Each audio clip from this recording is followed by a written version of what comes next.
Bonjour et bienvenue sur le podcast Explore Japon, le podcast qui explore le Japon sous toutes ses coutures. Des conseils voyage, de la culture ou bien de la vie de tous les jours, en passant par l'apprentissage japonais, partons ensemble toutes les 2 semaines pour ce magnifique pays qu'est le Japon. Bonjour à tous, j'espère que vous allez bien. On a fini avec la petite épopée du bilan des 10 ans de Japon et on va partir sur du lifestyle plus traditionnel cette semaine. Car oui, l'autre jour, je vous demandais si ça vous intéresserait d'avoir un petit peu de détails sur le coût de ma vie au Japon. Alors oui, j'ai bien dit le coût de ma vie, et non pas le coût de la vie.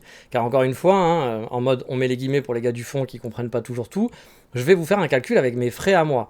Et on a tous des trains de vie, des modes de vie différents, donc je veux pas vous entendre, je veux pas en entendre en tout cas râler en disant ah oui, mais moi, quand j'étais au PVT au Japon, ça me coûtait pas si cher, blablabla. Moi, quand je mangeais, j'en mangeais pour 1€. Parce que j'ai déjà vu ces genres de débats stériles sur les internets un nombre de fois incalculable. Car oui, c'est des débats stériles, vous l'avez compris pourquoi. Déjà, vous le savez, déjà le yen n'est pas du tout le même qu'il y a quelques années. La situation économique japonaise est très différente aussi. Et puis les frais vont varier suivant plein de personnes. On n'a pas les mêmes revenus, on n'a pas les mêmes hobbies, on n'a pas les mêmes attentes. Bref, ça permet de se faire une idée sur un moment donné, sur un style de vie donné, le mien donc. Et à vous de faire vos calculs ensuite ou de prendre ça à titre de comparaison afin de vous situer votre rythme de vie tout simplement. Mais avant de vous dévoiler mon faste train, bien sûr, car je vis dans l'opulence, ma vie de ministre, on va surtout rebrancher le Minitel, parce qu'on est au Japon, le pays du futur des années 80, et revenir aux sources avec un petit 3615 ma vie des familles.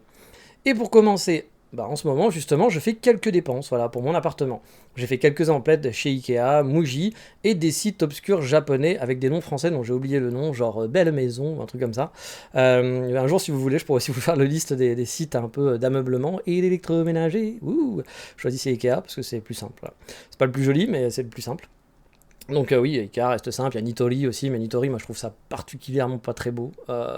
C'est un peu comme Muji, voilà, il y a des gens qui kiffent Muji à fond, moi Muji je trouve ça très basique, c'est le sans âme quoi, c'est Marie Kondo, voilà, c'est Marie Kondo, il n'y a pas de couleur ou très peu, c'est du bois couleur bois, c'est clair, c'est blanc, c'est transparent, voilà, moi j'aime la couleur, j'aime quand c'est coloré, j'aime la fête et j'aime tout ça, donc du coup c'est avec les trucs comme Muji ça m'intéresse un peu moins, et du coup je vais être un peu plus Ikea, après Ikea effectivement tout le monde a la même scrollbook et le même corkbooks, donc c'est sûr que c'est pas très original t'as pas un truc vraiment à toi, très personnel, mais ça permet d'être pas très cher déjà, et puis d'avoir un truc à peu près solide, parce que dans l'ensemble quand même les trucs Ikea ça se tient plutôt bien, et puis surtout tu dépenses pas un bras, t'achètes pas le canapé à 6 millions d'euros, avec ton canapé qui est confortable, mais qui t'a fait vendre un de tes enfants, voilà, donc au moins Ikea ça a ce côté pratique. Donc j'avoue j'ai beaucoup de meubles et je commande souvent chez Ikea, et genre Nitori par exemple on va dire que c'est vraiment peut-être même un peu moins cher qu'Ikea, quoique je sais pas, mais vraiment quand je vais voir les meubles de Nitori j'ai envie de me pendre en fait, j'ai envie de me dire voilà, la vie c'est de la merde. Alors, après tout n'est pas nul chez Nitori, il y a des trucs très bien, puis j'ai acheté beaucoup de trucs chez Nitori quand j'ai commencé à installer mon premier appartement, je vous en avais parlé, j'avais fait beaucoup d'allers-retours parce qu'en plus c'était pratique, il y en avait un en plein en centre-ville, alors qu'un Ikea à Kyoto il y en a un pop-up store maintenant mais qui sert strictement à rien à Kyoto, c'est vraiment un pop-up store avec genre 4-5 meubles que tu peux même pas acheter sur place je crois, donc il y a rien, franchement c'est juste pour le mec qui a vraiment besoin de son shoot d'Ikea mais qui sera déçu à la fin quoi, qui en voudra encore, ça n'a vraiment pas d'intérêt. Si tu veux aller Ikea à Kyoto il faut que tu ailles à Osaka, et c'est un peu chiant, il faut aller à Umeda puis après il faut prendre un bus, alors ils ont quand même un bus spécial qui va t'amener dans la Pampa sur une île un peu loin, t'en as pour 30 minutes, 40 minutes je crois de bus, un truc comme ça. Donc c'est quand même pas le truc hyper simple. Bon après tu vas en voiture si t'as la voiture, mais ce n'est pas mon cas. On en a un autre à Kobe je crois aussi, entre Osaka et Kobe. Mais bon celui-là je suis jamais allé. Après un Ikea ça reste un Ikea, je suis pas sûr qu'il y ait des différences de ouf architecturalement, je vais y arriver. Donc voilà, donc, du coup en ce moment je rachète des meubles, parce que voilà j'ai des envies de meubles. Donc du coup j'ai fait ma petite dépense là-dessus. Donc le fameux site obscur aussi japonais, parce qu'il y en a quelques-uns. Et donc voilà, du coup je voulais rajouter un peu de rangement à mon appartement parce que on commençait à manquer un peu justement de place et de rangement. Alors de place on en manque encore plus parce que forcément quand on rajoute des meubles il y a moins de place. Mais voilà, je ressens de plus en plus ce manque de place dans mon 45 mètres carrés. Tout seul, un 45 mètres carrés ça va. Surtout que moi j'ai vécu à Paris dans des tout petits appartements, donc pour moi 45 mètres carrés c'est presque un luxe quoi. Et, mais à deux, on se débrouille. Mais c'est vrai qu'avoir une pièce en plus, un peu fourre-tout, genre ma pièce de geek par exemple, où on pourrait aussi mettre l'aspirateur, mettre je sais pas quoi, etc. Ça permet voilà, d'exposer ses hobbies et puis d'avoir un peu de bordel en gardant du coup son salon et le reste de son appartement à peu près propre. Voilà, ça permettrait de faire un peu respirer, d'avoir un peu plus de place quoi, dans le salon. Mais bon, en attendant, on laisse parler l'expert en Tetris, moi-même, et puis j'essaye voilà, d'organiser tout ça. Puis il faut dire que ma femme est un peu bordélique, hein, Natsu est un peu plus bordélique que moi. J'ai pas épousé la choufou pro du Marie Kondo, quoi, voilà, clairement pas. Et tant mieux, parce que je voulais pas d'une femme qui travaille pas. Mais bon, du coup, j'ai pas eu la pro du rangement, clairement, même si elle s'occupe de choses dans la maison, etc. On va dire elle peut être vite bordélique et qu'il y a des endroits qui ont des montagnes de fringues, par exemple, alors qu'on a un portant, par exemple, pour mettre des fringues dessus, elle va les mettre le fringue sur le portant, mais pas vraiment sur un cintre, etc. Vous voyez un peu l'idée, hein, on en connaît beaucoup des comme ça. Puis c'est pareil, elle va avoir toute une place pour son maquillage, qui est genre, c'est une montagne de trucs de maquillage, il n'y a rien à ranger. Donc voilà, j'ai essayé de remédier un petit peu à ça, en ajoutant 3 grandes étagères d'Ikea, et puis on a acheté 2 petits tabourets, ainsi qu'un panier pour ranger son sac, parce qu'elle savait jamais trop où mettre son sac. On a acheté un peu de déco, puis des boîtes chez Muji justement pour ranger tout son attirail de maquillage qui déborde un peu trop. Donc on va un peu réorganiser enfin moi j'ai réorganisé l'appartement, puis maintenant il nous reste un peu à ranger tout ça là pour l'instant, puis à refaire un peu la déco, à bouger certains trucs. Moi aussi hein, je plaide coupable avec mes Lego, j'ai des Lego un peu partout là qui ça commence à s'accumuler, même si pour l'instant je trouve que ça va, c'est pas encore too much. Mais c'est vrai que par exemple dans un idéal mes Lego seraient pas dans mon salon. Voilà, clairement ils seraient dans une chambre de geek, vous savez, votre petit bureau, le truc comme ça. Moi, je rêve d'avoir mon bureau studio YouTube, voilà, qui soit tranquille, là où je peux travailler, pas forcément travailler, mais où je vais mettre mes trucs de geek, puis je peux enregistrer, je peux poser des caméras, les mettre sur des trépieds, pas les bouger, etc. Parce que là, quand je devais filmer, par exemple, des choses à la maison, je suis obligé de tout sortir, tout rentrer. Là, quand j'ai le podcast, je suis obligé de bouger mes affaires sur la table. Pour vous dire, mon session de podcast, c'est vraiment très bizarre. Je suis sur une table haute, donc debout, avec mon portable qui est dessus. J'ai ramené la nouvelle caisse là que j'ai acheté pour Natsu pour mettre son sac. Je la pose sur la table pour surélever le micro. J'ai mon micro qui est posé dessus. Voilà, c'est mon setup de podcast. Après, j'enlève tout ça et je remets comme si de rien n'était. Bon, ça, c'est pas le plus long à mettre en place. Mais quand je devais tourner, effectivement, il faut sortir, rentrer.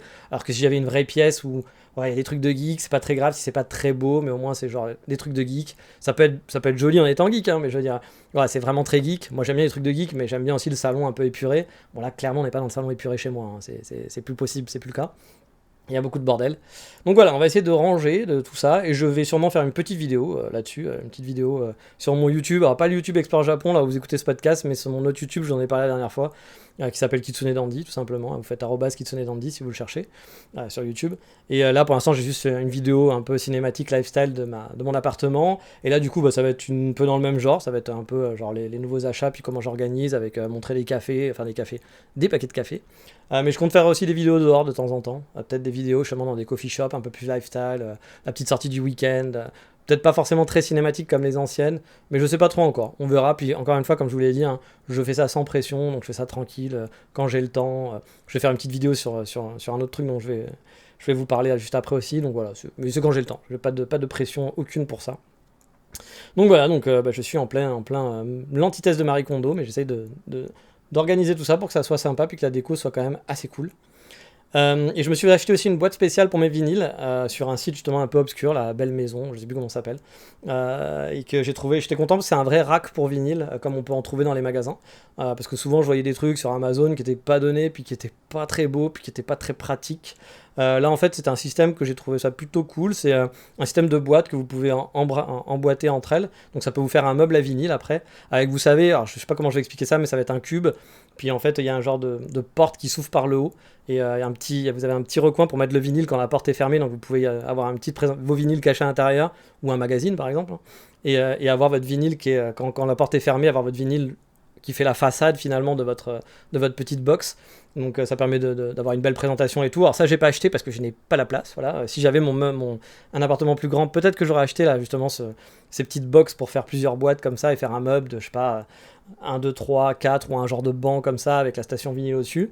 Mais ce qu'ils font aussi que j'ai trouvé cool, c'est vraiment des bacs ouverts qui sont un peu plus bas vers le bas et plus haut au fond. Et là vous pouvez mettre vos vinyles et les regarder comme un bac dans un bac de vinyle. Donc je vais déplacer mon joli château Lego, je vais le placer dans mon nouveau meuble. Je vais mettre un bac vinyle en dessous de mon truc de vinyle et bouger mes vinyles là qui étaient dans un autre meuble. Bref, à fond dans la déco. Et pour ceux qui sont intéressés, je pense que ce n'est pas le cas de beaucoup de gens ici, mais s'ils sont intéressés par cette nouvelle déco et voir à quoi ça ressemble, eh ben, il y aura une vidéo qui arrivera sûrement au mois de septembre. Je vais faire la déco ce week-end, donc le temps de récupérer les derniers meubles qui doivent arriver là. Et donc je vais refaire une petite vidéo déco. Et puis pour ceux qui veulent déjà regarder à quoi ça ressemble, il y a déjà une vidéo sur la chaîne Kitsune Dandy pour les curieux. Donc voilà, à côté de ça, j'ai craqué aussi le slip sur un aspirateur Dyson. Eh oui, ça y est, monsieur ne paye plus comment ça s'appelle, sa boîte de portage, donc ça y est, ça lâche la pognon comme s'il en avait plein. Alors que non, pas vraiment. Justement, il faudrait que j'économise pour remonter mon compte en banque qui n'est pas très haut. Mais voilà, là je me suis fait plaisir, j'ai craqué le slip, j'ai acheté l'aspirateur Dyson, parce que mon aspirateur de marque chinoise cheap, de nom je ne connais pas le nom, m'a lâché après 3 ans de service. Alors oui, j'avais pas voulu acheter un aspirateur cher à l'époque, parce que mon installation de l'appartement m'avait coûté quand même bonbon, puis il avait fallu faire des choix, puis je préférais mettre un peu plus dans la télé, dans ma jolie table, etc., que dans un aspirateur. Mais bon, là, vu le décès de mon aspirateur, j'ai dû investir, et donc j'ai failli craquer, je dois l'avouer, pour un aspirobot. Le geek qui est en moi était plutôt chaud, hein, pour avoir un petit objet, et puis je me voyais bien mettre mon panda, ma pluche de panda sur ce truc et le faire bouger pendant toute la journée dans la maison. Oui, on s'amuse comme on peut. J'ai 12 ans, hein, dans ma tête, faut pas l'oublier, malgré mes 45 ans et ma tête de vieux. Mais voilà, j'ai pas pris cet aspirateur, ce petit aspirateur robot, parce que voilà, mon appartement est quand même bien encombré, il y a pas mal de meubles, il y a pas mal d'obstacles, il y a pas mal de recoins, il y a pas mal de trucs qui traînent, et je me suis dit, puis surtout qu'elle est bordélique, n'oubliez pas, donc il y a aussi des trucs par terre parfois, donc je me suis dit que ça allait pas être super, voilà, sans un aspirateur tout court, que l'aspirateur robot allait quand même un peu galérer, elle allait pas faire partout, et que j'avais pas d'aspirateur à côté en plus. Je pense qu'un aspirateur robot c'est bien, mais c'est bien si vous avez un aspirateur aussi normal pour finir le travail ou aller dans les coins qu'il n'a pas pu faire. Donc voilà, du coup, je me suis dit, bon, c'est marrant, mais voilà, j'ai pas sauté le pas. Et puis Natsu voulait pas d'un aspirateur robot, elle trouvait ça naze, elle voyait pas l'intérêt. Elle m'a dit, oh, ça sert à rien d'acheter ça, etc. Bon, après, quand je lui ai montré, elle a trouvé ça plus sympa, hein, quand je lui ai montré en vrai. Mais sur le moment, c'est vrai qu'elle m'était là, alors non, il n'y a pas d'intérêt. Après, il faut savoir que ce n'est pas elle qui passe aspirateur, c'est moi, donc j'ai envie de te dire, c'est un peu mon achat, voilà, j'achète, c'est moi qui gère, quoi. C'est pas une histoire de c'est mon argent, c'est pas mon argent, mais c'est vu que c'est moi qui vais passer aspirateur, autant que j'achète un truc qui me soit utile pour moi, voilà. Puis j'ai envie de dire, si elle l'aime pas, ça change pas grand chose non plus, parce que de toute façon, on va pas l'utiliser. Donc, principalement, elle passe aspirateur de temps en temps, mais c'est quand même moi qui le passe le plus souvent. Donc, je vous ai dit, hein, j'ai pas une choufou à la maison, mais ça me va totalement, justement, c'est ce que je ne voulais pas. Donc, je suis très content comme ça, on se partage les tâches, c'est très bien.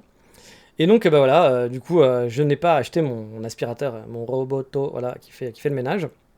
Mais du coup, je me suis pensé sur les aspirateurs classiques, et j'ai découvert que le Japon avait un modèle unique de Dyson. Et bien oui, la technologie pour la choufou, c'est important, qui n'était pas encore sortie dans le reste du monde, hein. Ouais, comme quoi, la choufou japonaise, c'est pas une cliente comme les autres. Et donc, je me suis laissé hyper, mais bon, quand j'ai vu le prix, je me suis un peu déhypé tout de suite, surtout que il était moins puissant que les autres modèles, moins de batterie, et beaucoup plus cher finalement qu'un modèle assez standard chez Dyson. Alors j'étais parti pour prendre un autre modèle, j'avais regardé aussi les autres trucs, j'ai vu qu'il y avait les Shark, je sais pas quoi, les Shark Ninja, machin et tout. J'y connaissais rien, mais moi quand je me commence à acheter un truc, je regarde un peu tout, etc., je deviens un peu un expert pendant 30 jours, et puis après me posez pas de questions parce que je connais pas le sujet. Mais pendant les 30 jours où il faut que j'achète mon truc, ou les 10 jours, je vais m'y connaître. Donc voilà, donc j'ai failli acheter, j'ai vu qu'effectivement Dyson c'était pas mieux, qu'il y avait des trucs vachement plus sympas, mais le Dyson est un peu design, et mon côté hipster, saloperie, de mec qui aime la fashion, la police de la fashion, etc., qui aime le côté un peu design joli, voilà, c'est fait un peu hyper par la Dyson, par le marketing, et oui, je suis un fils du marketing, je me suis fait avoir comme un gros, comme souvent, comme ça arrive souvent, voilà, mais j'aime bien le marketing, mais je le sais, voilà, je me fais avoir en toute connaissance de cause, et donc voilà, j'ai découvert ce modèle unique de Dyson, qui n'était pas encore sorti, donc, qui n'est pas sorti dans le reste du monde. Et donc voilà, il était cher, donc j'ai hésité. J'étais parti finalement pour prendre un modèle déjà éprouvé, mais en allant au Yodobashi Camera, qui est une genre de Fnac pour ceux qui ne connaissent pas, j'ai pu tester avec Natsu cet aspirateur, et je me suis laissé avoir, voilà, tout simplement. Non pas par Natsu, hein, parce que comme je vous l'ai dit, elle a donné son avis, mais voilà, l'avis qui compte le plus, c'est moi, parce que c'est moi qui vais l'utiliser. Mais voilà, j'ai choisi un modèle que je kiffe, et je suis donc parti sur cet aspi révolutionnaire en mode sans gros bac, hein, qui dépasse, le gros bac à poussière qui dépasse, avec une brosse à tête qui vomit des poils de cheveux. Oui, c'est chelou dit comme ça, mais voilà, c'est pas dans un podcast review tech, donc je vais pas aller plus loin que ça. Je vous passe les détails. Mais comme je vous l'ai dit, je ferai peut-être une vidéo sur ma chaîne Lifestyle là, pour présenter ce truc qui arrivera peut-être chez vous, et peut-être que je serai un influenceur qui vous influencera à acheter cet aspirateur. Et oui, Maryse, au prix magnifique de 999 €, taxes comprises. Non, je sais plus en plus combien il m'a coûté. Il m'a coûté 88 000 yens, non 84 000 yens, mais j'avais 10% de remise sur Amazon, et donc il m'a coûté, je pense, 8 000 yens de moins, un truc comme ça. Je sais plus, il a dû me coûter dans les 76 000, un truc comme ça. Dans ces eaux-là, j'ai même pu acheter mes boîtes Muji du coup avec cette réduction, donc voilà. Mais bon, ça fait quand même un bon billet, ça doit coûter dans les 500 balles, je pense. J'ai pas le chiffre exact en mode 1 euro égale un tel, mais je pense que ça doit coûter dans les 500 balles l'aspirateur, donc j'ai mis rarement 500 balles dans un aspirateur, je dois vous l'avouer, hein, puis c'était pas forcément très malin, parce qu'en ce moment je dois faire des économies, j'ai pas mal de trucs à acheter, etc.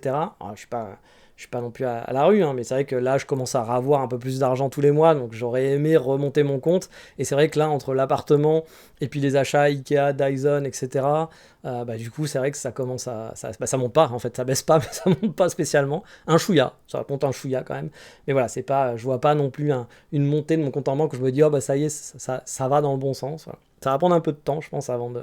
Surtout que j'ai encore, je vous dis, une liste un peu longue comme le bras de trucs qui sont en attente que j'aimerais acheter, donc... et des trucs qui sont pas forcément très utiles, on va pas se le cacher, ou qui sont très geeks, on va pas non plus se mentir, hein, je ne vous la fais pas à l'envers.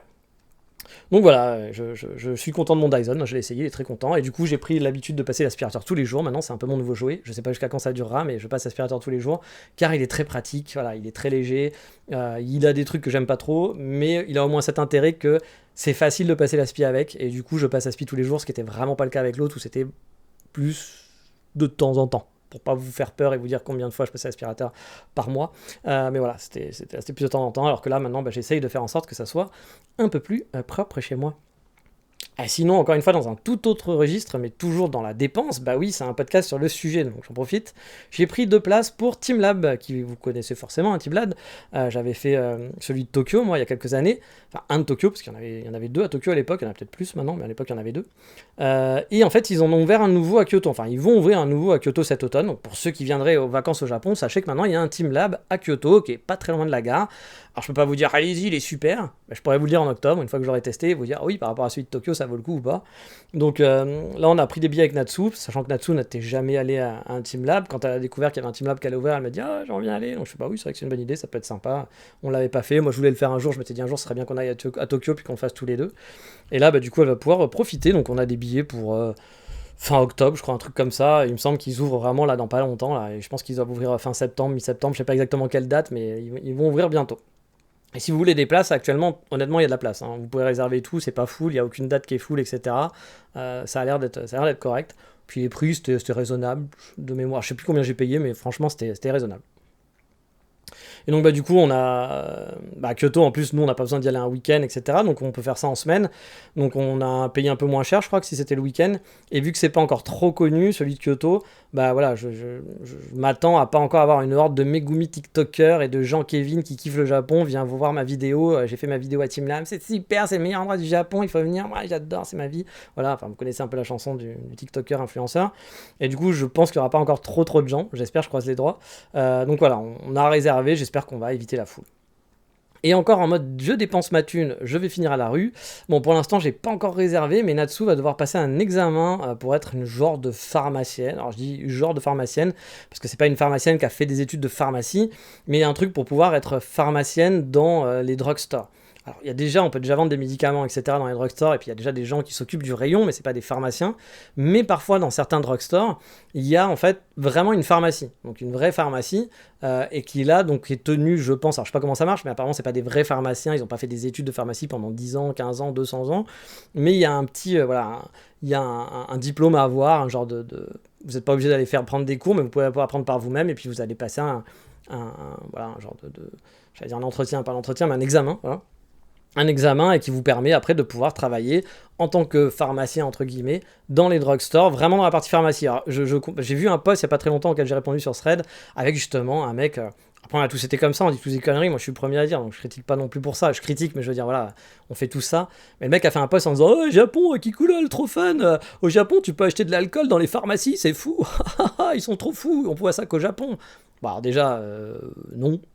Tu vas dans plein de pays au monde. Nous, c'est vrai qu'on n'a pas ce système-là, mais il y a plein de pays au monde où il y a le système de drugstore où tu peux acheter des médicaments dans des genres de supermarchés. Voilà. Et effectivement, au Japon, tu as des drugstores où tu vas acheter des médicaments, mais c'est pas des médicaments où il faut une ordonnance. C'est des médicaments, une aspirine ou je sais pas quoi, un truc pour le mal de gorge. Alors, tu as déjà tous les basiques, hein. Et effectivement, tu vas avoir de l'alcool, tu vas avoir de la bouffe, tu vas avoir des produits ménagers. Bon, au Canada, tu peux acheter des roues aussi, hein, dans le drugstore, hein. Donc bon, est-ce que c'est pire que l'alcool? Enfin, oh, qu'au Japon, ils sont fous. C'est pour ça que ça m'a fait marrer. Surtout, ce qui était très rigolo, c'est que le mec apparemment vit au Québec, qui avait posté ça. Donc j'avais trouvé ça un peu étonnant. Il doit connaître quand même les gens coutus, voilà, le genre de trucs comme ça. Donc je pense que, je sais pas, très bizarrement. Bon, c'était peut-être juste pour faire du buzz, ou peut-être que peut-être il s'est étonné juste pour l'alcool et qu'il n'y a pas d'alcool dans les gens coutus. Ce qui est possible, hein. Mais bon, moi par exemple, une roue, ça m'étonne autant que de l'alcool, hein. Mais pourquoi pas. Et donc parfois, donc ces pharmacies c'est sans ordonnance, et donc quand vous avez une ordonnance, souvent vous allez à l'hôpital, il y a une pharmacie ou des pharmacies qui vont être à côté, et là c'est des pharmacies où vous venez avec une ordonnance, on va vous donner le nombre de médicaments, je vous en avais déjà parlé, le nombre de médicaments qu'il faut exact, machin et tout, vous avez l'ordonnance du médecin, blablabla, bref, la pharmacie on va dire classique qu'on a chez nous, quoi. Et parfois dans les drugstores, là où effectivement on vend des boissons, ils sont fous les japonais, il y a aussi un corner en plus qui est vraiment pharmacie. Donc là où vous venez avec votre ordonnance et vous allez chercher des médicaments. Mais c'est vraiment un corner spécial, vous n'allez pas là, c'est à part des médicaments qui sont vendus en drugstore, quoi. On va dire les médicaments libre-service, et il va y avoir un petit corner pharmacie qui va être géré par une pharmacienne, etc. Donc là-dessous, là, elle est en train alors, elle est en train d'étudier. Gros mensonge. Elle doit étudier, mais pour l'instant, elle s'y met pas. Bouh. Voilà. Bon, après, vu comment j'étudie mon japonais, je pense que je peux pas me la ramener trop des masses non plus. Mais il va falloir qu'elle s'y mette. Parce que du coup, là, en fin de semaine, il faut qu'elle... Là, en fait, j'aurais déjà posté ce podcast, que là, je suis en train d'enregistrer en fin de semaine. Et je crois que demain, elle doit valider où elle va passer son examen. Parce que ça peut se faire dans plein de villes à des dates différentes. Donc, par exemple, à Tokyo, c'était la semaine dernière. Puis, il y a des taux de réussite qui sont différents suivant les villes ou les préfectures où vous allez passer votre examen.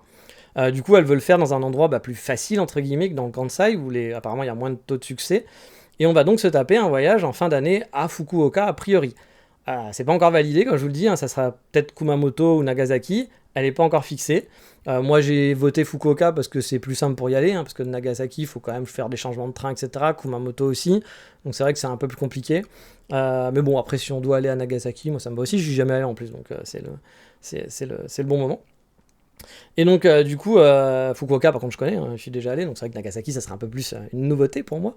Puis en plus, c'est un coin que j'avais noté, hein, c'est avec il y a quelques trucs comme ça, comme le Hokkaido, comme Nagasaki, Tottori Matsue, que j'ai jamais fait, où j'aimerais vraiment bien aller. Et donc, du coup, il y a des chances, effectivement, que on va aller à Fukuoka en fin d'année, parce que l'examen serait le 21 décembre, un truc comme ça. Bon, l'examen dure une journée et on doit le payer nous-mêmes, mais si elle le réussit, sa boîte remboursera les frais. Elle pourra sûrement pas prendre beaucoup de jours, hein, ce jour-là, forcément, parce que les Japonais n'ont pas beaucoup de vacances. Bon, moi non plus, j'en ai pas beaucoup, hein, mais j'en ai un chouïa plus, peut-être, ou parce que je les ai gardés. Mais j'espère qu'on pourra se faire quand même 3-4 jours de vacances, genre un gros week-end à Fukuoka. Moi, j'ai pris aucun congé cette année pour l'instant, donc je peux me garder une bonne semaine sur Fukuoka, par exemple, une ville que j'aimais beaucoup, en plus, hein, si vous avez suivi le podcast depuis le début. Mais vous le savez, je suis pas retourné aussi depuis 8 ans, donc ça a dû pas mal changer. Donc on verra. Je prolongerai peut-être de quelques jours tout seul, voilà, si elle peut pas rester. Faudra voir le budget aussi, hein, parce que comme vous l'avez vu, hein, je vous avais dit, hein, j'ai pas mal dépensé là. Puis j'ai encore une liste qui est très grande, en vrac, et il y a sûrement des trucs que j'oublie. Il y a une bague de mariage, bah oui, on n'a toujours pas acheté de bague de mariage. Puis là, on va fêter nos 1 an de mariage, donc ça serait quand même bien de commencer à l'acheter là. Des Lego, bah oui, on reste un enfant, puis ça reste important des Lego. Puis il y a plein de Lego qui sortent, et je me dis, oh, je veux celui-là. Alors je me freine, mais il y en a quelques-uns où j'arrive pas à me freiner. Il y a la Switch 2 aussi, enfin si je peux en avoir une, parce qu'ici on peut toujours pas acheter de Switch 2. C'est toujours, on peut, mais c'est toujours super compliqué. Il faut être sur des listes d'attente, il y a des loteries, des machins, faut avoir la carte du magasin, truc bidule, il faut courir à droite à gauche, et j'ai pas envie. Donc voilà, mais le jour où je pourrai acheter une Switch 2, effectivement, on ira dessus. Bon, il y a des taxes à payer, hein, bien sûr, hein, toujours des taxes. Il y a les cadeaux de Noël qui vont arriver à la fin de l'année. Un petit week-end sympa pour l'anniversaire de mariage, ou au moins un bon resto, etc. J'aimerais aussi peut-être m'acheter la Osmo Pocket Influencer Camera et tout, etc. pour faire filmer dehors. Donc plus, je sais que j'oublie encore d'autres trucs qu'il faut que j'achète. Bref, il y a quand même pas mal de trucs à acheter. donc il faut que je fasse attention. Et tiens, je te réponds à toi, car oui, je regarde des commentaires en ce moment, je regardais plus, et je m'excuse pour les gens qui m'écoutent sur YouTube, je regardais pas trop les commentaires des gens qui postaient sur YouTube, qui écrivaient, donc là j'essaye de répondre un peu plus souvent, même s'il y a un peu un laps de temps, parce que je suis pas à fond. Mais quelqu'un a été surpris en me disant, mais tu n'es jamais allé au Hokkaido en disant de Japon? Alors désolé, je fais mal ta voix, je ne sais pas quelle voix tu es, mais tu n'es jamais allé au Hokkaido en disant de Japon, comment ça se fait? Bah c'est juste que, bah voilà, en fait, moi ça fait 10 ans, pas que je vis au Japon, mais 10 ans que j'ai découvert le Japon, j'ai fait 2 gros voyages de 3 mois, donc c'est quand même pas mal, et puis après, bah, j'ai habité au Japon. Et quand tu habites au Japon, je le redis encore et j'en ai parlé plein de fois, je ne suis pas en vacances, je ne suis pas en PVT, j'habite au Japon. On a en plus, bah, quand tu fais un projet comme ça, sauf si tu as des très bons revenus, où tu peux te permettre de machin et tout, où j'ai des amis qui travaillent dans le tourisme, bon bah eux effectivement ils vont partout parce que pour leur travail ils y vont, mais le Pékin français lambda qui habite au Japon, il voyage pas partout. J'avais déjà rencontré, vous savez, au JSAM, là, par exemple, qui m'a interviewé. Lui, ce qu'il me disait, c'est qu'en fait, il connaissait rien du Japon. Il n'avait pas visité le Japon, très peu, qu'il était allé à Kyoto, là, il n'y a pas très longtemps, mais qu'il était genre jamais allé, qu'il n'a pas beaucoup bougé, et que finalement, il découvre un peu le Japon maintenant parce qu'il a un petit peu plus de temps et autres, mais même là, il n'a pas voyagé de ouf. Moi, cette année, je n'ai fait 0 vacances. Je ne suis pas... Les années précédentes, je suis allé à Tokyo. L'année précédente, j'ai fait 2 fois Tokyo. L'année d'avant, j'étais retourné à Kanazawa, Takayama, puis c'est des endroits que j'avais déjà fait, mais bon, c'est pareil, hein, ça fait quoi? Ça faisait 5 ans que j'étais pas allé, donc bah, y retourner, c'est un peu renouveau, quoi. Mais c'est vrai que si tu dois aller dans des endroits que t'aimes bien, plus refaire du nouveau, bah, tu vas pas tant que ça.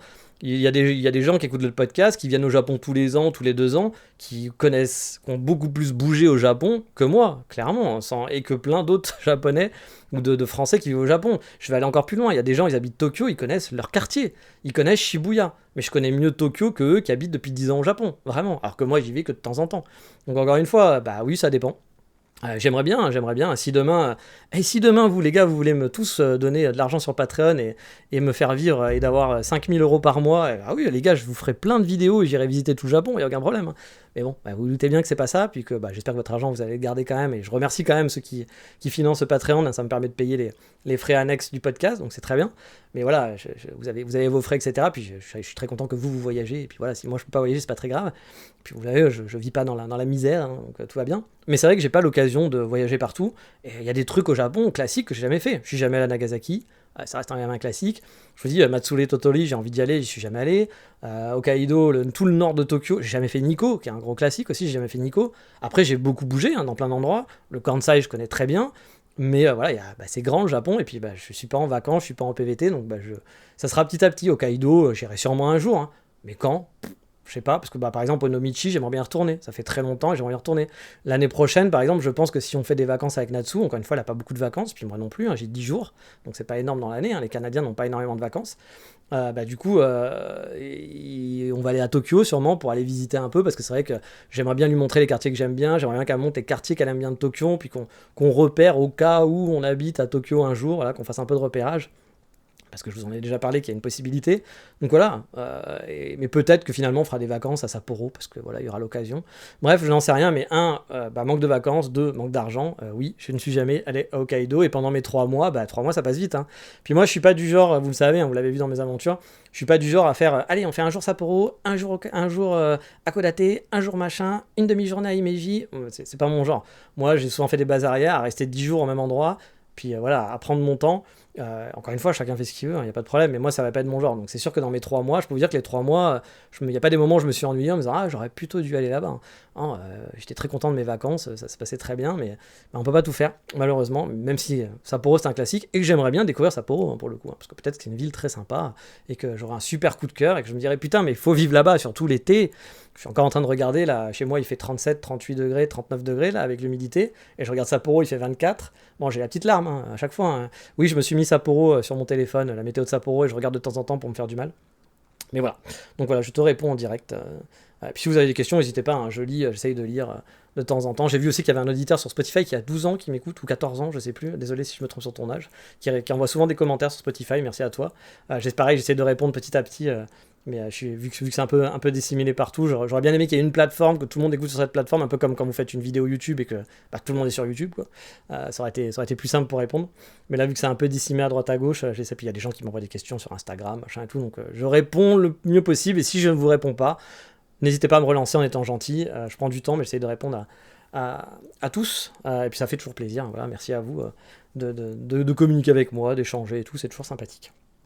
Puis ça me donne des idées parfois aussi pour des épisodes ou pour répondre à vos questions. Et justement, là, si vous en aurez dans cet épisode, parce qu'il y a sûrement des trucs que je vais oublier sur le coût de la vie au Japon, n'hésitez pas si je peux y répondre. Alors, il y a des trucs que je peux pas répondre, mais si je peux y répondre, ça sera vraiment avec plaisir. Mais allez, on a déjà pas mal parlé d'argent, on a déjà bien dans le sujet, donc je vais vous faire une petite liste de combien me coûte la vie en général au Japon. Je le redis, encore une fois, c'est très personnel. Ce que je dépense, voilà, mon voisin va peut-être dépenser plus ou moins. Il va peut-être dépenser plus dans la bouffe, peut-être moins dans le loyer, plus en café, moins en électricité, etc. etc. C'est juste à titre d'idée, gardez bien ça en tête. Et l'idéal même, c'est de comparer avec d'autres gens, puis de vous dire, ok, moi j'ai l'impression d'avoir une vie qui ressemble un peu plus à la sienne que lui, donc ça devrait me coûter à peu près dans la même chose. Mais encore une fois, on est tous différents, donc forcément, je vous dis, sur les forums, il y a des années, j'avais vu plein de gens se battre comme ça, avec des gens qui disaient, oui, c'est quoi le coût de la vie, je vais m'installer, puis t'avais un mec qui disait, ah bah moi j'en ai pour 600 € de course, machin et tout, puis t'en avais un autre qui arrivait en disant, mais n'importe quoi, moi j'arrive à manger pour 12 €, puis t'en as un autre qui arrivait en disant, mais 12 €, mais c'est faux, arrête de mentir, ah bon, ça c'est n'importe quoi, alors qu'en fait ils ont tous raison, c'est juste qu'ils ont des... Il y en a un qui mange que des cup ramen et qui mange 3 nouilles et puis c'est bon, il est rassasié, puis il y a un mec qui va vouloir manger des légumes bio, etc., puis qui va vouloir en manger plein, il y a des mecs qui vont au resto tous les jours, enfin bref, on est tous différents, et il n'y a pas une vraie il n'y a pas un vrai truc, il n'y a pas une vraie réponse, c'est par rapport à votre rythme de vie. Je veux vraiment que vous gardez ça dans les guillemets, j'ai toujours trouvé ça stupide, les gens qui se battaient. Tu vois, tu peux dire oui, moi mon coût de la vie c'est ça, il est très différent, mais de dire ah non c'est faux, ah non c'est pas faux, c'est son coût de la vie, il dit que ça il paye ça. Même le mec qui dit qu'il paye que 15 € pour bouffer, bon c'est vrai que c'est vraiment pas beaucoup, mais peut-être qu'il mange que dalle, qu'il fait carpa tous les 3 jours, et puis que, voilà, il mange vraiment pour du cheap et il mange un truc, c'est possible, j'en sais rien. Bref, gardez ça en tête. Et je vais convertir aussi les prix en yens en euros avec le taux actuel. Gardez en tête aussi que ça va vous paraître pas cher, mais parce que l'euro est super avantageux actuellement vis-à-vis du yen. On est à 1 € pour 172 yens, je crois, en ce moment. Alors que j'ai connu, moi, une époque vraiment où 1 € c'était 110 yens. Comme ça vous parle peut-être pas forcément, mais ça fait vraiment ça peut faire une vraie différence. Pour vous dire, en 3 ans, et on n'était pas à 110 yens quand je suis arrivé il y a 3 ans, mon salaire, donc il n'a pas bougé en yens, je suis toujours payé pareil. Mais si je fais une différence et que je calcule avec l'euro, j'aurais perdu dans les 750 € en ayant le même salaire finalement. C'est-à-dire que mon salaire n'a pas bougé, mais juste je convertis, en convertissant, j'ai 750 € de moins que si je convertissais la même somme en début il y a 3 ans. Donc c'est quand même assez impressionnant. Donc les prix que je vous donne en euros, il faut se dire qu'en fait ça me coûte un peu plus techniquement, comparé à quand vous allez dire ah bah oui c'est pas trop cher, mais comparé au coût de la vie ici.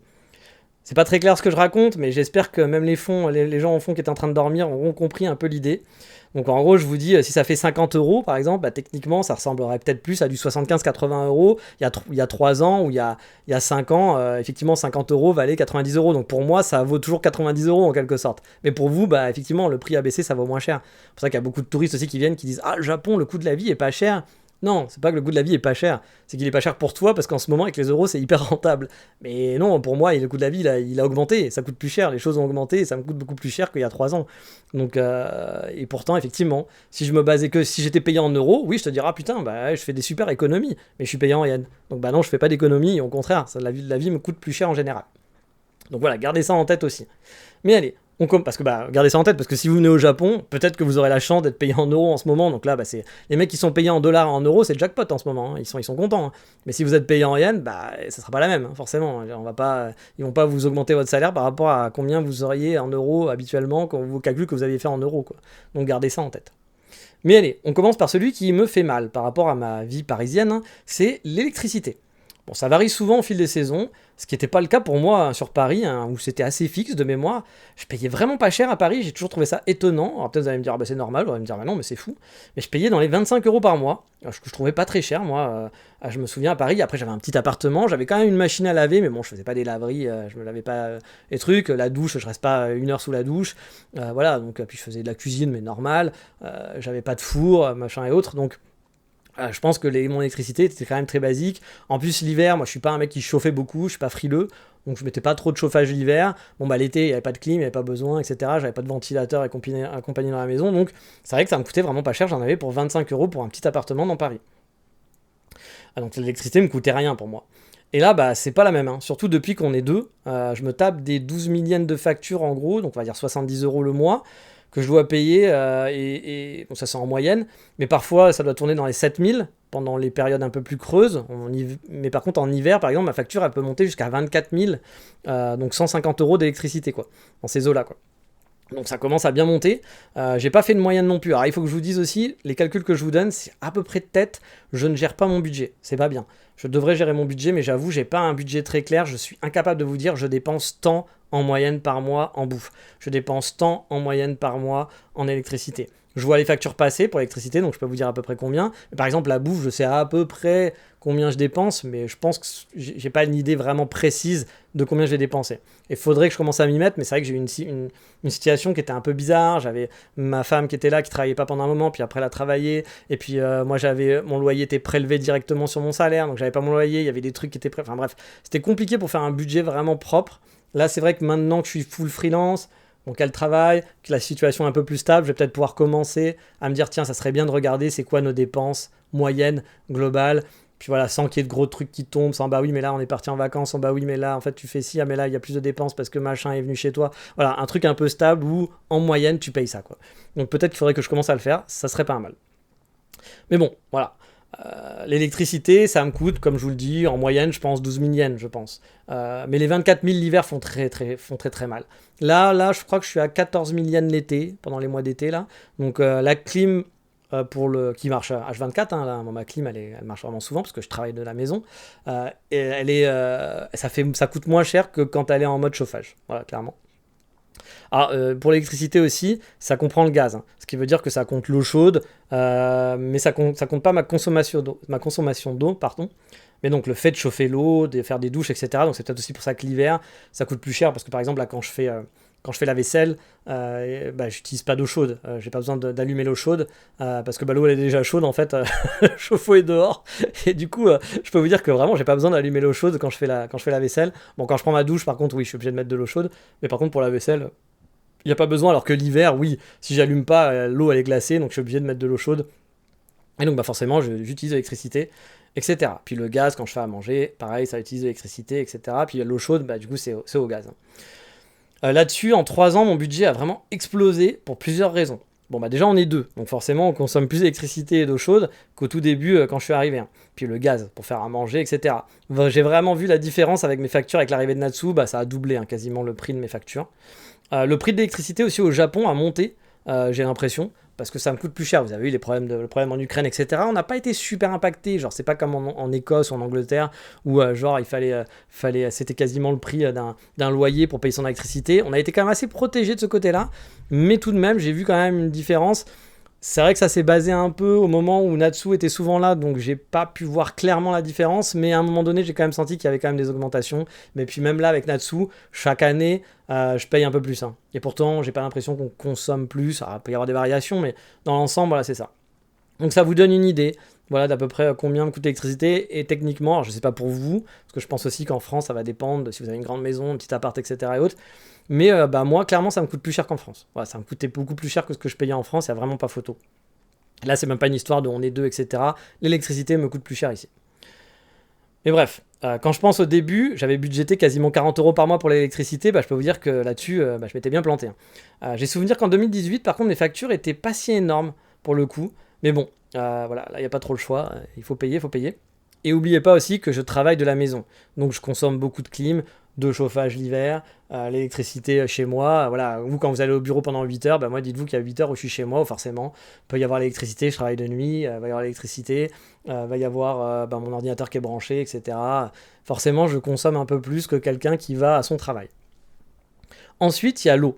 En France, il me semble que je payais pas l'eau, ou alors c'était c'était compris, peut-être dans mon loyer, dans les charges, je sais pas. Mais j'ai pas souvenir qu'en France on paye l'eau. Il me semble qu'on paye pas l'eau. Alors qu'ici, j'ai une facture tous les mois, enfin tous les 2 mois de mon propriétaire. En fait, je paye 2 mensualités en one shot et ça me revient à peu près à 7000 yens, 7500 yens, je sais plus, en moyenne pour 2 mois. Donc à 43 euros pour 2 mois, donc une vingtaine d'euros en grand pour un mois en eau. On est deux, et c'est pas pour chauffer l'eau, hein. Là c'est vraiment la consommation d'eau. Là c'est dans l'électricité pour chauffer l'eau. Donc on est deux, il y a ma copine qui se lâche un peu sous la douche, je dois l'avouer, elle reste longtemps sous la douche, et puis elle fait bouillir de l'eau pour faire son riz, etc. Après, voilà, on n'arrose pas dehors, on boit pas d'eau du robinet, etc. Donc je pense qu'on n'est pas non plus des gros dépensiers niveau eau, mais ça nous coûte quand même voilà, une vingtaine d'euros par mois, là où avant, en France ça me coûtait rien, quoi. Bon, après, j'aurais peut-être dû commencer plutôt par ça, mais il y a le loyer. Bah oui, c'est la base, hein, le loyer. Je paye 130 000 yens pour un 45 mètres carrés au rez-de-chaussée, en plein centre de Kyoto, avec une grosse terrasse. C'est un immeuble qui est assez neuf, genre après 2010. Donc voilà, ce que les Japonais aiment bien, ce qu'on appelle les condos, etc. Ils m'ont augmenté mon loyer de 2000 yens là, quand j'ai changé, là, que je suis passé, que j'ai arrêté de travailler avec mon entreprise et que j'ai dû refaire un bail avec, en direct à mon nom. Et donc je m'en tire, je crois, avec les charges pour 138 000 yens pardon, par mois, ce qui fait actuellement 800 euros. Alors techniquement, ça fait beaucoup moins cher que mon 35 mètres carrés tout pourri dans le 14e à Paris, qui devait être aux alentours de 900 euros, et que quand je suis parti, en plus, ils sont passés à 1200 euros, donc bon, bah 800 euros, 1200 euros, sachant que je suis mieux placé, que c'est plus neuf et que c'est plus grand, tu te dis, bon, j'ai vraiment gagné au change.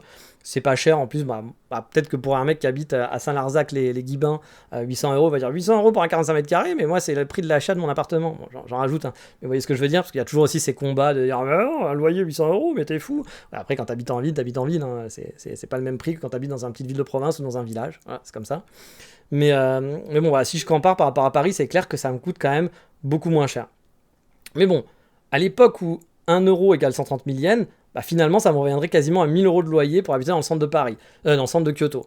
Ce qui ferait encore moins cher finalement que mon appartement dans le 14e qui n'était pas le centre de Paris, alors que là je suis vraiment dans l'hypercentre de Kyoto. Après Paris c'est pas la même ville que Kyoto quand même, je pense que les loyers sont moins chers à Kyoto en moyenne qu'à Paris, il faudrait comparer ça plus avec Tokyo au niveau des loyers. Mais bon, ça reste quand même un prix correct, mais c'est vrai que 1000 euros c'est quand même pas donné pour un appartement, c'est pas négligeable au final. Mais bon, encore une fois j'habite en plein centre, en allant plus... C'est plus neuf, voilà. Et je pense que si on va dans des quartiers un peu plus au nord, on peut trouver pour moins cher à Kyoto, clairement. Puis en plus, en prenant des choses un peu moins neuves, on peut vraiment avoir des appartements beaucoup moins chers, sans problème, dans Kyoto. Et car on est geek, et surtout qu'on bosse sur Internet, hein, comme dirait l'autre, mon vivant rime avec prévoyant. Papy, je peux lécher la casserole, seuls les vrais savent. Non, en fait, je voulais dire un bon Internet rime avec un salaire qui tombe à la fin du mois. Bah oui, parce que c'est mon boulot. Donc oui, je me suis pris la fibre. Bon, je vous reparle pas de l'enfer que c'était pour avoir Internet, j'en ai déjà parlé hein, dans le pays du futur. Ils ont une connexion internet qui peut télécharger tout Netflix en 2 secondes, oui bien sûr, mais il faut 2 heures pour en faire un formulaire avec 3 champs, donc bon, j'aurais préféré l'inverse. Mais bref, on n'est pas là pour parler de tout ça, on est ici pour parler du prix. Voilà. Et mon prix d'internet, il me coûte environ de mémoire, mais là je suis pas sûr, je mets des gros guillemets, 4500 yens. Donc ça ferait 26 euros. Waouh, pas cher. Bon, en fait, non. C'est plus cher qu'en France, de mémoire, avec un yen normal. Mais bon, on n'a pas plein de services en plus, genre Box TV, mobile, etc. Non, t'as Internet et point barre. Voilà, t'as rien d'autre en plus. Et je pense quand même que là, je l'avais changé parce que pendant un moment, je payais avec ma carte en euros et ça me coûtait 30 euros avec ma carte en euros de mémoire. Et donc, pour ça que 4500 yens, ça me paraît pas cher. Je pense que j'en ai pour un peu plus. Après, c'est vrai que le yen a baissé, donc 26, c'est peut-être le cas. Mais je pense que mon internet est plus à 5000, 5005, un truc comme ça. Donc, faut compter au moins plus de 30 euros en moyenne, je pense, pour internet. Pour avoir un internet correct, on va dire, un internet à peu près correct. Et en parlant de forfait mobile aussi, je suis chez Line-MO. Là aussi, on oublie le tout illimité pas cher, hein, même s'il y a des prestats qui font ça maintenant, hein, comme Rakuten. Mais bon, à l'époque, par exemple, le réseau était assez merdique. Donc je suis parti plutôt du côté de chez Line-MO, qui était sans engagement. Et moi, je n'aime pas m'engager. C'est pour ça que je me suis marié. Non, mais c'est vrai que le sans engagement, c'est quand même plus cool. Je dois avoir un forfait genre 10 gigas qui me coûte, je crois, dans les 2200 yens ou 2500 yens. Je suis pas sûr. Mais donc, ça fait l'équivalent de 12 euros au taux actuel. Faut compter entre 10 et 15 euros pour un forfait mobile correct. Mais encore une fois, vous n'allez pas avoir le forfait mobile français. Vous avez tout illimité, data full illimité pour 20 euros, SMS compris, machin, bidule chouette, abonnement Netflix. Non, ça reste quand même limité. Après, il y a plein d'offres. Moi, c'était un truc que j'ai pris il y a 3 ans. Peut-être que maintenant, il y a une offre super chez Docomo qui fait que tu as tout illimité pour pas cher, j'en sais rien. Bon, Docomo, je pense pas parce que c'est pas les moins chers. Mais voilà, il y a peut-être des offres qui existent. Après, ce qui est sûr, c'est que ça a changé parce qu'on n'avait pas de NVMO avant, ici. Et puis il y avait surtout il y avait 3 gros acteurs. Puis là maintenant il y a plein de petits acteurs ou des trucs un peu à la Soch, etc. si vous voulez, hein, pour comparer. Et du coup les prix ont quand même bien baissé. Par exemple Line-MO, les prix sont quand même corrects.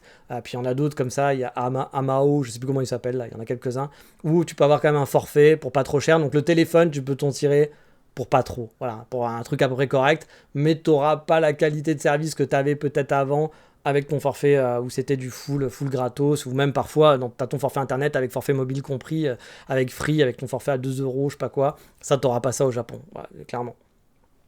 Et les courses, parce que oui, c'est bien beau tout ça, mais il faut bien manger. Euh, bon, bah là, ça varie vraiment hein, selon vous, hein. Nous, on se tape environ dans les 10 000 yens, 12 000 yens de courses au supermarché pour environ 4 jours de bouffe. Souvent, je vais me taper après pour 5-6 000 yens en plus de trucs que je vais acheter dans d'autres supermarchés et tout. Et à ça, il faut ajouter les passages fréquents au combini de Natsu pour acheter un truc à grignoter, une boisson, un repas pour sa pause déj quand elle n'a pas eu le temps de faire son bento, etc. J'ai vraiment du mal à évaluer l'argent que je mets dedans chaque mois, honnêtement. Je pense qu'on doit tourner dans des alentours de 400 euros de bouffe, voire à mon avis un petit peu plus. Donc on va dire dans les 70 000 yens pour deux. À Paris, je me souviens, ça me revenait, voilà, hors resto, hein, bien sûr, puis les tickets resto que j'utilisais le midi, etc. Juste pour le repas du soir, et puis bah les trucs, voilà, c'est les trucs de, j'allais dire électroménager, mais non, mais pour laver ton appart, etc., dentifrice et compagnie. Je pense que je m'en tirais pour 150 euros par mois à Paris, ou 200 euros grand max de courses. Donc là, bah, du coup, ça serait à peu près similaire finalement. On s'était pris à peu près même. Et je pense quand même que j'en ai pour plus que 400 euros. Parce que on achète souvent des trucs à part au drugstore. C'est-à-dire qu'au supermarché, on va pas acheter par exemple le shampoing, le machin. Alors que là, moi, les 200 euros, il y avait tout. C'était shampoing, truc pour faire le ménage et compagnie. Alors que ça, on va l'acheter à côté. Donc ça revient aussi plus cher les courses en général pour moi. Mais encore une fois, là, ça va dépendre. Vous allez peut-être acheter, nous on achète beaucoup de viande par exemple, donc si vous achetez pas de viande, bah, vous allez peut-être économiser de l'argent. Si vous faites que des cups ramen, encore une fois, ça va dépendre. Moi, j'achète des petits gâteaux, j'achète des trucs. Bah, c'est le petit gâteau, ça monte vite, hein. Vous achetez un petit gâteau pour un soir, ça fait 300 yens. Bon, bah, c'est 3 euros. Si t'en achètes pour, je sais pas, sur le mois, t'en achètes. Il y a 30 jours, t'en achètes un jour sur deux, donc ça fait 15. Bon, bah voilà, tu vas t'en tirer pour 30, 50 euros, je sais pas, entre 30 et 50 euros de budget de petit gâteau. Un petit dessert que tu fais, bah voilà, ça monte vite. Puis les combini, ça monte vite aussi, hein. Vous achetez une petite bouteille d'eau, une petite bouteille de machin, c'est pas grand chose. Mais quand vous cumulez sur le mois, bah ça vous fait un petit budget qui est quand même pas dégueulasse. À un moment donné, le podcast va s'arrêter un peu façon foireuse parce que j'ai mal géré mon temps et bah, Natsu va rentrer du travail, donc elle va sûrement, vous allez entendre la sonnette. Donc je vous préviens, je ferai une petite pause, que vous verrez pas la pause, mais vous allez voir un petit arrêt un peu brutal. Et je reprendrai la suite une fois qu'elle sera installée, et puis voilà, qu'elle aura pu souffler 2 minutes, je finirai ce podcast. Donc voilà, après ça, quand je vous le dis, hein, ça va vraiment dépendre de votre alimentation. Si vous mangez beaucoup, si vous privilégiez la qualité au discount, etc., etc. Si vous allez faire vos courses au combini, bon, bah, vous allez vous ruiner. Bref. Puis vous pouvez aussi aller manger au resto pour pas cher. Parfois, ça coûte même moins cher d'aller au resto. Si tu comptes, si tu as un petit resto de quartier qui est vraiment pas cher, tu peux t'en tirer. Bah, si tu comptes l'achat de la bouffe, l'électricité que tu vas utiliser pour te faire à manger, l'eau pour laver la vaisselle, tu peux t'en tirer parfois pour le même prix quasiment que si tu faisais tout ça en allant manger au resto. Mais bien sûr, il faut faire un resto où tu vas manger pour pas cher, pas un resto, ouais, ça va être des quantités petites, en tout cas correctes, mais si tu es un gros mangeur, c'est pas suffisant. Et puis bah, ce sera pas non plus de la grande bouffe, mais ça reste correct, voilà, tu peux mélanger. Il y a des gens qui ne font jamais à manger, et je pense que ça rentre dans leur budget, parce qu'ils vont dans des restos pas très chers, et puis bah, du coup, ça passe, voilà. Puis bon, ensuite, après, bah, bien sûr, vous avez les loisirs. Alors là, je vais pas rentrer dedans à fond, parce que ça ferait aucun sens, hein. Mais bon, je peux juste vous dire, vous faire un truc moyen. Moi, quand je vais au café, par exemple, je m'en tire souvent pour un café, un gâteau, pour 1300 yens en moyenne. Mais bon, là aussi, hein, ça va dépendre de la boisson, du type de gâteau, de la qualité. Voilà, donc ça va faire dans les 7-8 euros en gros pour le combo. Au resto, bah là aussi, hein, ça va varier, hein. On peut manger pour pas cher, comme je vous disais, au resto. Parfois, même, ça peut revenir moins cher, comme je dis, que faire des courses. Et puis bah, ça peut vous coûter aussi une blinde parce que vous allez dans des restos un peu plus chics. Là, si je devais vous donner les prix des restos et un resto moyen, ça ferait vraiment pas de sens parce qu'on ira peut-être pas dans les mêmes restos, on n'achètera peut-être pas les mêmes trucs, on mange peut-être pas autant de la même quantité.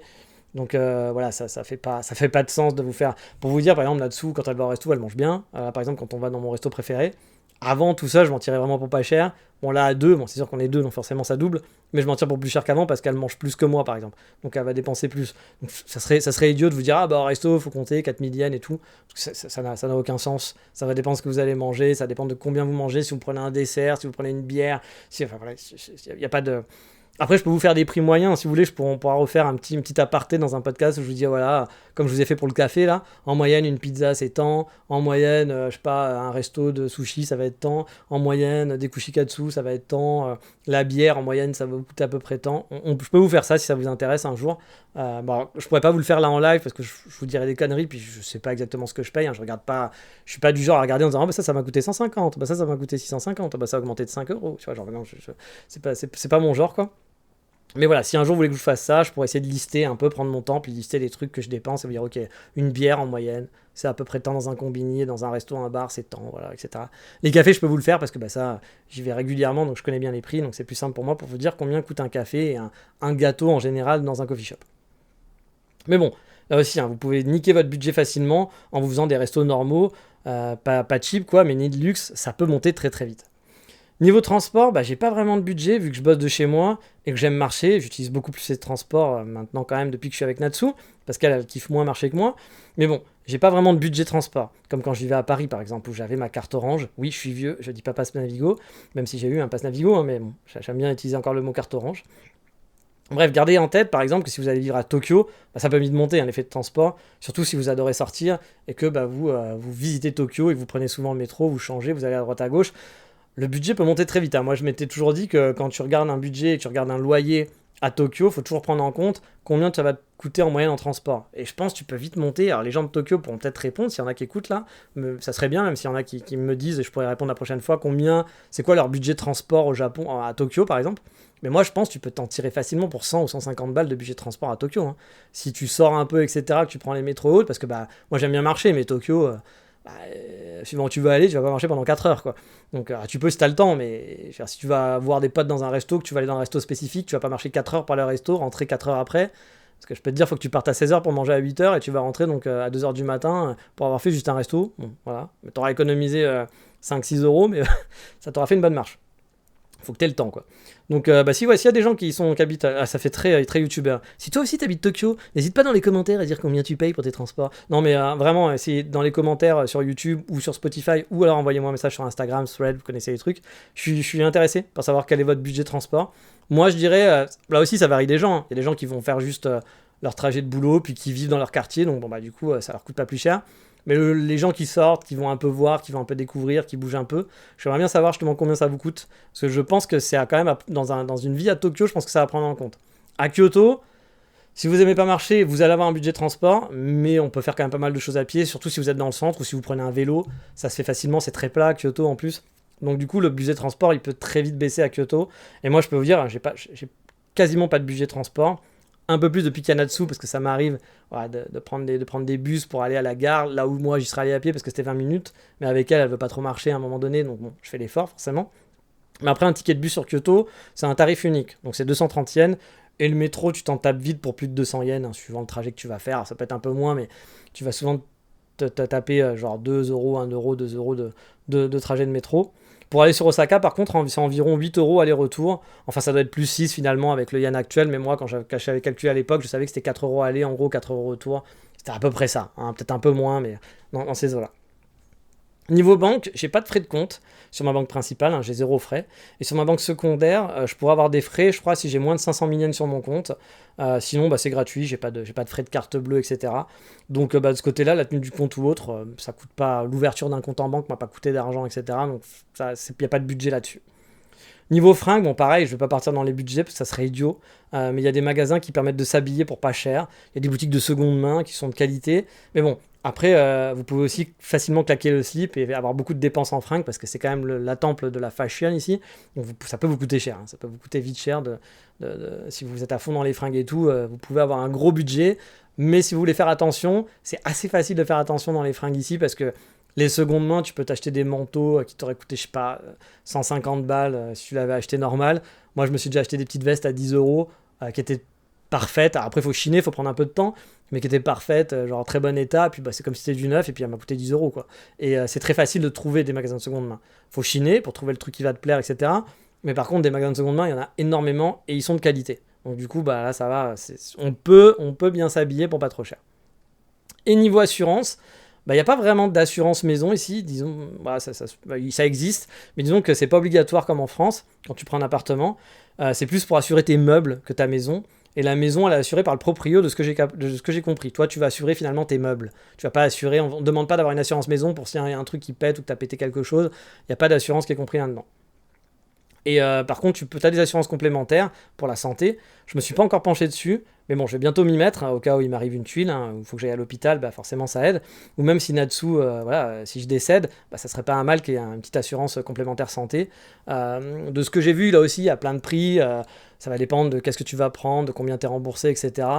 Moi, je crois que j'avais vu dans les assurances que ça allait me coûter sûrement dans les 15 000 yens par mois. Encore une fois, il y a des mecs qui vont dire 15 000 yens, mais moi j'en ai une à 4 000. Il y a de tout. Mais moi, en prenant une qui n'est pas super premium, mais qui est quand même qualitative, j'avais vu qu'il y en avait une qui était à 100 balles. Mais bon, je vais m'y pencher, donc si vous voulez, dans les 35 de ma vie, le jour où j'aurai pris mon assurance, ma complémentaire santé, parce qu'il y a une assurance maladie ici, qui est compris dans les taxes, etc., je vous dirai combien, celle que j'ai pris, puis j'aurais peut-être comparé avec d'autres en me disant, ouais, en moyenne, il y en a à 4 000, il y en a à 5 000 yens, d'autres à 150. Enfin 15 000 yens. Moi, je vous dis, je pense qu'elle va me coûter à peu près 100 balles par mois, peut-être 80 balles par mois, mon assurance santé. Ma complémentaire santé, c'est pas l'assurance santé, attention, la complémentaire santé.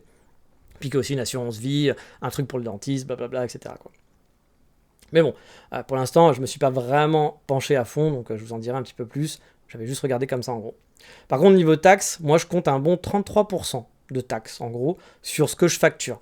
Donc là, quand je dis je facture, je suis pas salarié, donc c'est 33% de taxes sur la facturation que je fais à mon client. Alors, j'ai pas les chiffres exacts, puis ça va dépendre de combien vous facturez, de votre salaire, etc. Comme partout. Si vous dépassez un certain seuil, forcément, c'est moins intéressant. Si vous êtes en bas du seuil, vous venez juste de passer le seuil, ça vous fait beaucoup plus mal de payer que si vous êtes en fin de seuil. Comme en France, où on se fait niquer quand vous venez juste vous avez une augmentation et qui vous fait passer juste au-dessus du seuil. Souvent, l'augmentation, vous la voyez pas, ou même vous gagnez moins d'argent finalement, parce qu'il y a plus de taxes qui sont prises. Et là, vous avez entendu, donc je suis obligé de vous lâcher. Et oui, voilà, pardon, désolé, du coup, je sais plus où je me suis arrêté, donc je vais peut-être redire ce que je viens de dire il y a 5 minutes. Ne m'en voulez pas pour une fois, et puis en plus je dois me dépêcher parce que je dois partir après, donc c'était pas prévu. On a une petite urgence à gérer, rien de grave, mais une petite urgence à gérer. Donc voilà, niveau taxe, je le disais, il faut compter un bon 33% en gros. Il me semble que j'en avais déjà parlé. Moi, dans mes taxes, j'ai la taxe pour la ville qui fait quand même assez mal. C'est quasiment, c'est pas 10%, mais pas loin, je crois, de ce que je gagne. Ou 8%, un truc comme ça, de ce que je facture. C'est pas 8% sur mon net, c'est 8% de tout ce que je facture. J'ai l'assurance maladie, la pension retraite, et puis une taxe plus générale que j'ai à payer. Et donc, en moyenne, je ne suis pas encore sûr à 200% parce que là, c'est la première année où je vais payer, donc je vais surtout savoir ça en mars prochain, là, quand je vais avoir le vrai salaire, parce que là, il se base en plus sur mon salaire d'avant, etc., donc c'est un peu compliqué. Mais je pense, d'après les calculs que j'ai fait, que ça va être à peu près 33% de ce que je facture à mon client que je vais perdre en taxes. Donc ce qui est pas si mal. Ça représente à peu près, je pense, c'est un peu l'équivalent de ce que j'avais en France quand j'étais freelance, à peu près. Je pense qu'on est à peu près dans la même dose. C'est peut-être un chouïa moins, mais c'est à peu près dans la même dose. En fait, c'est pas 33% global. C'est en gros, ça fait à peu près 33%. Mais c'est parce qu'il y a 20% de charges patronales, après 20% de charges salariales environ, c'est pas tout à fait 20%.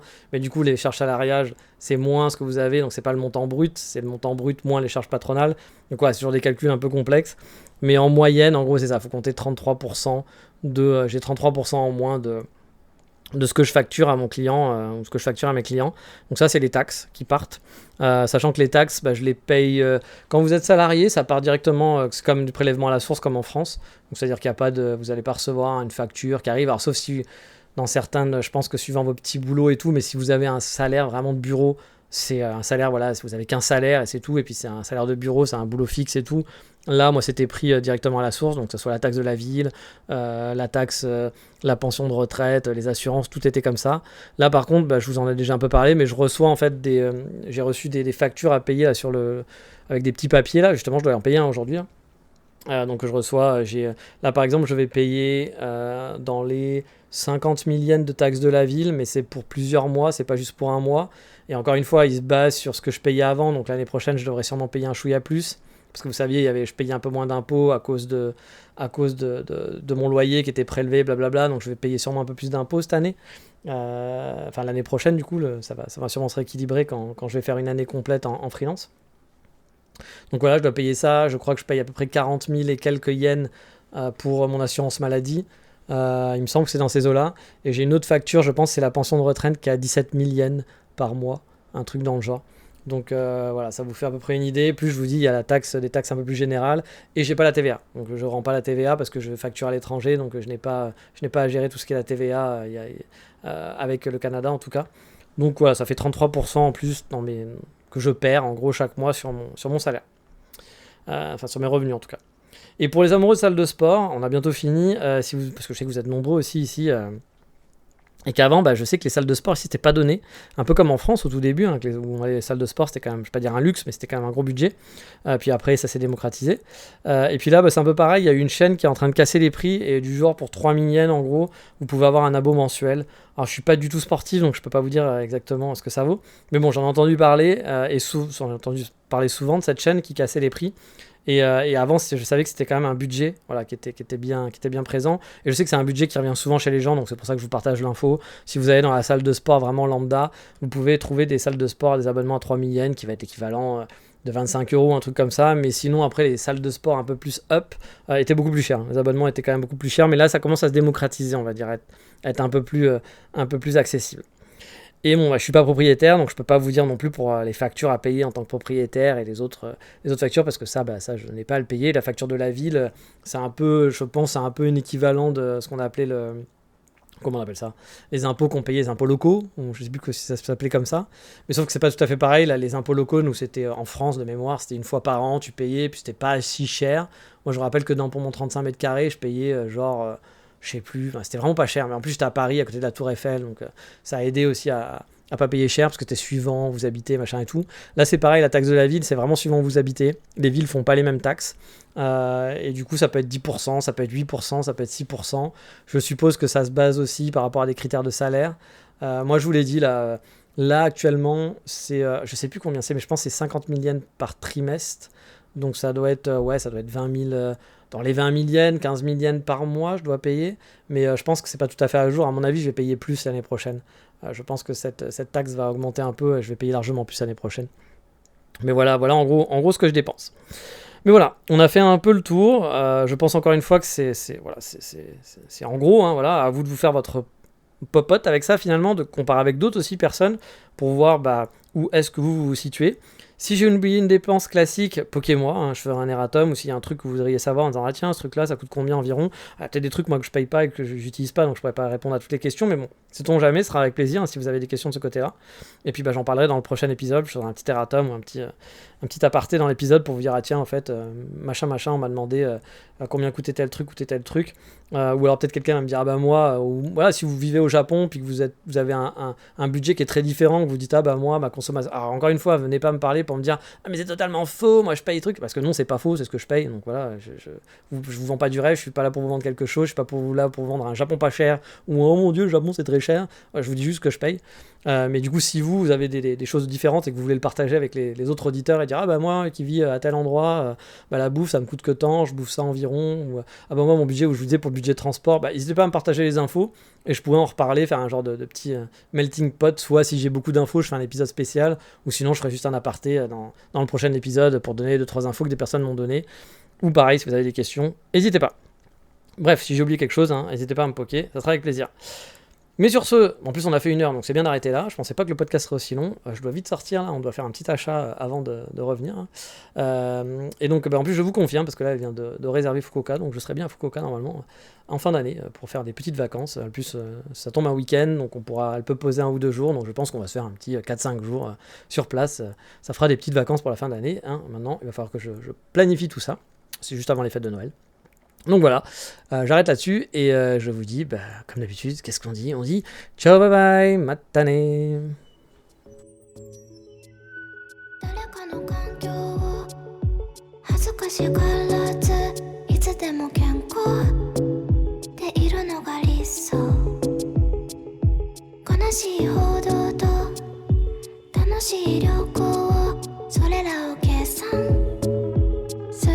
指標